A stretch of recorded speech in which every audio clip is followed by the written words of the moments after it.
All right, let's solve 1/2 x plus 5 over 6 equals 7/3. If I didn't have all of the fractions, you know what you would do. With a regular equation, your first step would be to move the constants to the other side, and your last step would be to get rid of the coefficient of x.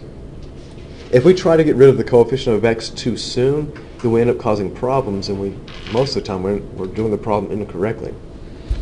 So how do you start getting x by itself? What's the first step you would do here? Subtract 5 over 6 from both sides, right?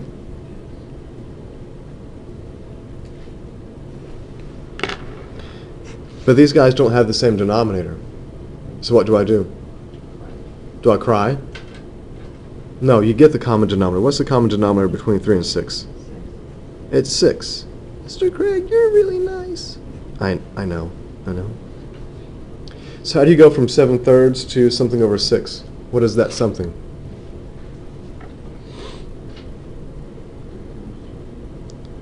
Wouldn't that be 3 times 2, so you're missing a factor of 2?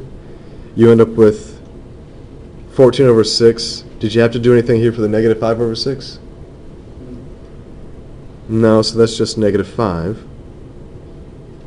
So let's see what we have now. What's on the left side of the equation?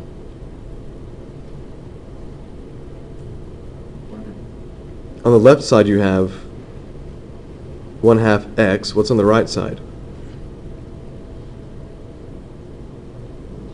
14 over 6 minus 5 over 6 is? Isn't that 9 over 6? Yes, Samantha. I got the negative 5 because I'm subtracting 5 over 6. And so over here, I have to do the same thing on both sides, right? Subtract 5 over 6. When I convert this to be over 6, I just bring over the negative 5. That's all. I didn't really have to change anything on that guy. So I've got a positive 14 and negative 5, so I get a positive 9 over 6. Is that okay? Now, how do I get rid of a coefficient of 1/2? How did I do it in the last few examples? Multiply times its reciprocal. And what's the reciprocal of 1/2? 2 over 1. We could just say 2, but I think on the other side of the equation, it'll make more sense if I say 2 over 1. When I multiply times the reciprocal, I end up with just 1x. I mean, that's the whole purpose of multiplying times the reciprocal. On the right side, what happens?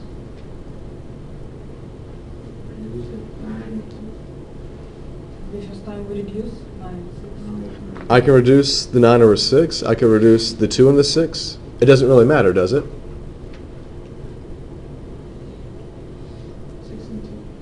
So you want to reduce the 6 and the 2? That's fine.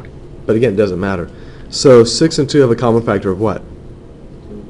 2 goes in here once, 2 goes in here 3 times. So what's my answer? 6. Whoa, easy there. I have 9 over 3, but that's not simplified. What is 9 over 3? It's 3 over 1, but the answer is really just 3. Right? If your denominator is 1, then you haven't simplified, because 3 divided by 1 is just 3. Now, I just want to show you guys that that was not the only way to simplify. You could say 9 over 6 times 2 over 1 like this, and you could reduce 9 and 6, because what's the common factor for 9 and 6? So 3 goes in here 3 times, and in here twice. And then look what you have. 2 and 2 are common factors. So what are you left with? You're left with 3 over 1, which we know is just 3. And that's the beauty part about mathematics. It doesn't matter how you go about simplifying it, if there's more than one way. As long as you do it legitimately and correctly, you get the same answer. What do you guys think about that one? Okay. Do you know the expression if looks could kill? Yeah, I'd be dead so many times over by now. Maybe I should just turn the camera on to you guys, so people on YouTube can see what your expressions look like while we're doing these problems. You guys are giving me the look like I'm the IRS and you owe me money.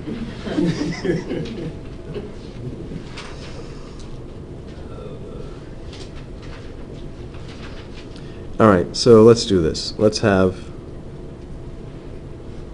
D minus 5 and 5/14 is equal to 7 and 2/3. Now, in this problem, I'm starting with mixed numbers. So at the end, we should make sure that our answer is also in what? Mixed numbers. That's the general rule that I like to apply here. How do I go about solving this guy? Of course, we're trying to get D by itself. What do you do?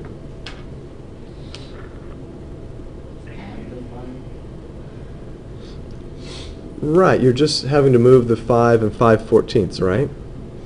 So the way to get that to cancel on the left is by adding it. And you do the same thing on the right side.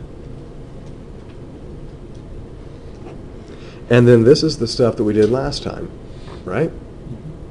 So these guys reduce. Over here on the right, I mean, if it were just 7 and 5, I'd be fine, because 7 and 5 is 12. But now I have to worry about their fractional parts. So when I do that, as we did the other day, I need to convert this so they have a common denominator. What's the common denominator for 3 and 14? 24. It's what? Now, let's think about this. Is there a common factor between 3 and 14?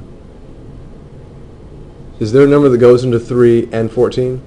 No. So, as we've said before, when the denominators are relatively prime, remember that means their only common factor is 1, then to find the common denominator, you multiply times the other denominator. So do 3 times 14 and do 14 times 3.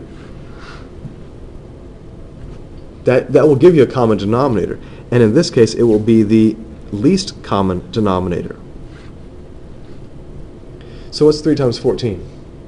Or 14 times 3 if you like that better. It's 42.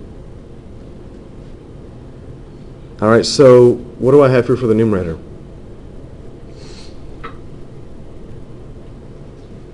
It's 28, right? And what about the other numerator?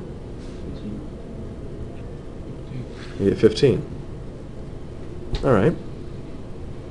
So when I add this stuff up, I have that D equals what? 7 plus 5 is 12. And what about the fractional parts? What do they give me?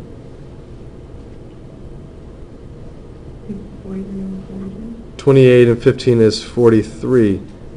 Now, Rhonda, is that going to be acceptable to me? No.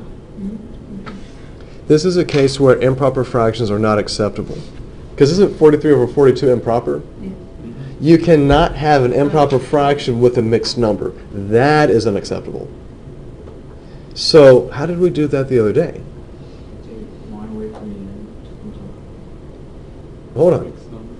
I have an excess, right?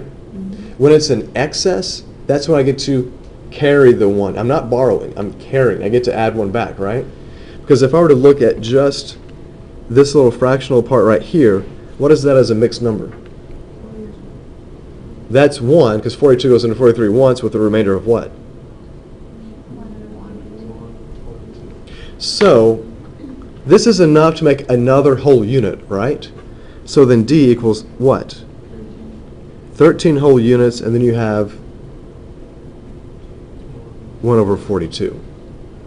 So this problem wasn't so much an exercise in can you solve the equation. It's really an exercise in do you know how to work with mixed numbers. That's what it is. Now, if you follow the way the book tells you to do this, it would say convert everything to an improper fraction, then get a common denominator. But if you do that, you'll see that doing that with these numbers is going to be very, very huge, very large. And if I say you don't get a calculator, it's not going to be fun. But if you do it the way I showed you the other day, you're going to be okay.